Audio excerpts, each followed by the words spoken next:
શિક્ષકો માટે સારા સમાચાર 7,500 જગ્યાઓ પર ટાટ શિક્ષકોની આગામી 3 મહિનામાં કરાશે ભરતી 5 વર્ષ બાદ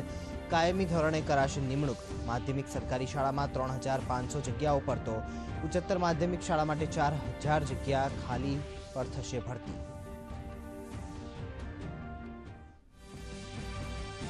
રાજ્યમાં વરસાદ ખેંચાતા વાવણીમાં વિલંબને ધ્યાનમાં લેતા રાજ્ય સરકારનો મોટો નિર્ણય સૌરાષ્ટ્ર અને ઉત્તર ગુજરાતમાં પીવાના પાણી અને સિંચાઈ માટે પૂરું પડાશે પાણી 2,331 મેટ્રિક ક્યુબિક ફૂટ પાણી છોડવાનો કેબિનેટમાં બેઠકમાં નિર્ણય 140 મેટ્રિક ક્યુબિક ફૂટ વધારાનું પાણી છોડાશે। છેલ્લા 12 કલાકમાં રાજ્યના 28 તાલુકાઓમાં વરસાદ વલસાડના ઉમરગામમાં 2 ઇંચ વરસાદ ધીમી ગતિ વચ્ચે ચાલી રહેલ ચોમાસું આવતીકાલથી વધારશે આગળ વડોદરા અને દક્ષિણ ગુજરાતના તમામ વિસ્તારોમાં આવતીકાલે હળવાથી મધ્યમ વરસાદનું અનુમાન।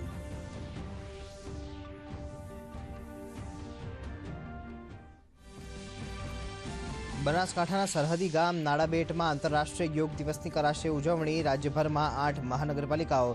32 જિલ્લાઓ સહિત કુલ 312 મુખ્ય સ્થળોએ આ યોગ દિવસ અંતર્ગત વિવિધ કાર્યક્રમોનું આયોજન તો 26મી જૂનથી શાળા પ્રવેશોત્સવ 21મા તબક્કાનો કરાશે પ્રારંભ। વાલીઓ માટે સારા સમાચાર સ્કૂલ વર્દી વાહનો આવતીકાલથી રાબેતા મુજબ ચાલુ આરટીઓ અધિકારી સાથે બેઠક બાદ હડતાળ સમેટવા સ્કૂલ વર્દી એસોસિએશનનો નિર્ણય રજીસ્ટ્રેશન માટે 45 દિવસનો સમય આપવાની રજૂઆત રખાઈ માન્ય નિયમોમાં બાંધછોડ નહીં કરવા મુદ્દે તંત્ર મક્કમ।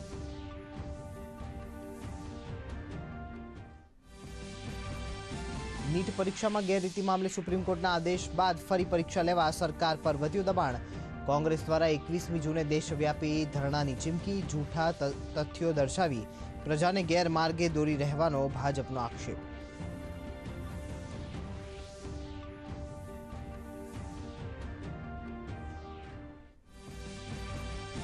નાલંદા વિશ્વવિદ્યાલય ભવ્ય સ્વરૂપે ફરી થયું ધબકતું પ્રધાનમંત્રી નરેન્દ્ર મોદીના હસ્તે નવા કેમ્પસનું થયું ઉદ્ઘાટન કહ્યું આ વિશ્વવિદ્યાલય ભારતના શૈક્ષણિક વારસા અને જીવંત સાંસ્કૃતિક આદાન પ્રદાનનું પ્રતીક।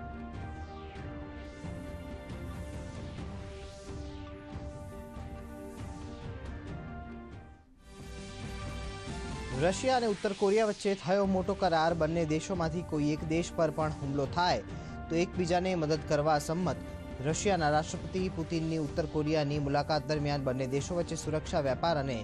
રાજકારણ મામલે થયા કરાર।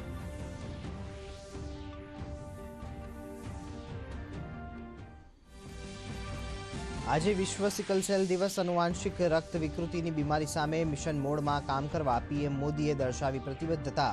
પંચમહાલ ડાંગ વલસાડ સહિતના રાજ્યના અનેક વિસ્તારોમાં લોકોને જાગૃત કરવા માટેના યોજાઈ રહ્યા છે કાર્યક્રમો।